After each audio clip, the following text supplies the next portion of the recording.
Operation tiger 3.0 साठी शिंदेंच्या शिवसेनेने 5 शिलेदार ठरवलेत। शिंदेंच्या या 5 आमदारांवर ठाकरेंचे आमदार फोडण्याची जबाबदारी आहे। शिंदेंचे 5 आमदार ठाकरेंच्या 14 आमदारांशी संपर्क साधत असल्याची माहिती आहे। विश्वसनीय सूत्रांनी पुढारी न्यूजला ही एक्सक्लुसिव्ह माहिती दिली आहे। एकनाथ शिंदे ऑपरेशन टायगर 3.0 बाबत गंभीर आहेत। ठाकरेंच्या 14 आमदारांनी 3 दिवसांपूर्वी अज्ञात स्थळी उपमुख्यमंत्री शिंदेंशी गुप्तपणे चर्चा केल्याची यापूर्वीच चर्चा झाली होती आणि त्यामुळे एकनाथ शिंदे यांच्याकडून उदय सामंत, प्रताप सरनाईक, अर्जुन खोतकर, निलेश राणे, दादा भुसे यांच्यावर जबाबदारी देण्यात आल्याचं समजतं। असे ऑपरेशन करताना कुणाचे नेमणुका करत नसतात। हे काय पक्षाचं पद आहे का? काय एखादा शपथविधी घेऊन त्यांना कामाला लावायचं असंच असतं का? ऑपरेशन हे ऑपरेशन असतं, त्याच्या चर्चा ह्या होत नसतात। म्हणून कोण कुठं काय कामाला लागलं, कोणी काय करावी, कोणी काय जबाबदारी घ्यावी हे एकनाथ शिंदे साहेब ठरवत असतात। आणि ते जेव्हा ठरवतात तर त्या बातम्या कधी बाहेर येऊ शकत नाहीत, ते कुणाला कळवू सुद्धा शकत नाहीत। आणि म्हणून ऑपरेशन टायगर 3 हे निश्चित होईल, परंतु अशा नेमणुका करून ते होणार नाही, तर ते गुप्तपणे होईल आणि ज्या दिवशी सक्सेस होईल त्या दिवशी एकनाथ शिंदे साहेब त्याची घोषणा करतील। आणि ज्यांनी ही बातमी ब्रेक केली ते आपले प्रतिनिधी पंकज दळवी आपल्या सोबत आहेत। पंकज, काय माहिती आहे तुमच्याकडून? ही बातमी आज महाराष्ट्राला कळली की ऑपरेशन 3.0 5 शिलेदार आणि लक्ष 14 आमदार, काय अधिक अपडेट्स आहेत पंकज?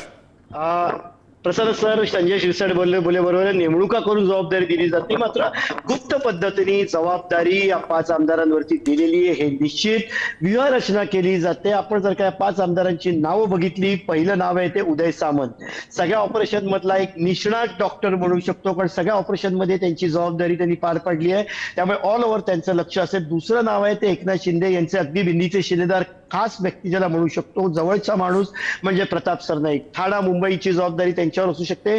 त्यानंतर तिसरं नाव म्हणजे तिसरे मंत्री म्हणजे दादा भुसे, उत्तर महाराष्ट्रातला चेहरा आहे, त्यांच्यावरती महत्वाची जबाबदारी आहे। चौथं नाव म्हणजे अर्जुन खोतकर, मराठवाड्यातलं नेतृत्व आहे एकनाथ शिंदे यांच्या शिवसेनेचं, आक्रमक आहे, शेतकऱ्यांच्या प्रश्नावर आक्रमक होते, जनसंपर्क दांडगा आहे। आणि 5वं आणि अत्यंत महत्वाचं नाव म्हणजे निलेश राणे। आता निलेश राणे यांचं मेरिट काय, तर निलेश राणे हे स्थानिक स्वराज्य संस्थांच्या निवडणुकांच्या वेळी कशा पद्धतीने उभे राहिले, वेळप्रसंगी मित्र पक्षाच्या प्रदेशाध्यक्षाच्या समोरही ते उभे ठाकले, त्यामुळे त्यांनी प्रवेश परीक्षा पास केली होती। त्यामुळे ही महत्वाची जबाबदारी निलेश राणे यांच्यावरती सुद्धा दिल्याची अगदी खात्रीला माहिती आहे।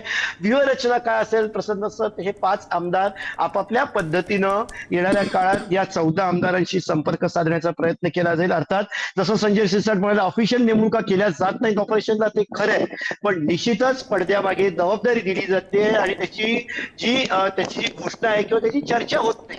मात्र आपल्याला जी माहिती मिळाली त्याच्यानुसार एकनाथ शिंदे गंभीर आहे। कालची जी घटना घडली ती कुठेतरी त्या घटनेनंतर ऑपरेशन टायगर करून पक्षाचं वजन वाढवणं हे एक त्यांच्या पुढे महत्वाचं टार्गेट आहे। उदय सामंतांचं स्टेटस सुद्धा बरंच काही बोलून जातं, त्यामुळे ऑपरेशन टायगर 3.0 व्यूहरचना, 5 आमदार, 5 शिलेदार शिवसेनेच्या उद्धव ठाकरे गटाच्या 14 आमदारांशी संपर्कात आहेत। हळूहळू हे नेटवर्क वाढत जाईल, चर्चा केली जाईल। प्रसन्न सर, तुम्हाला आठवतंय काही दिवसांपूर्वी आपण ऑपरेशन टायगर 2.0 म्हणजे खासदारांच्या ऑपरेशन बाबत बातमी दिली होती, अगदी स्पष्टपणे नाकारण्यात आली होती ती।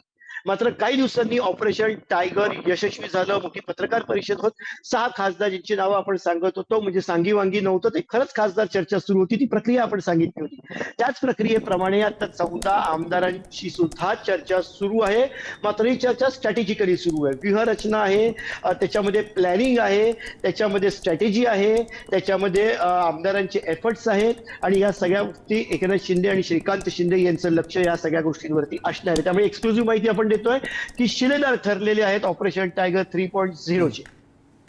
धन्यवाद पंकज, तुम्ही दिलेल्या माहितीबद्दल आणि या एक्सक्लुझिव्ह बातमीसाठी।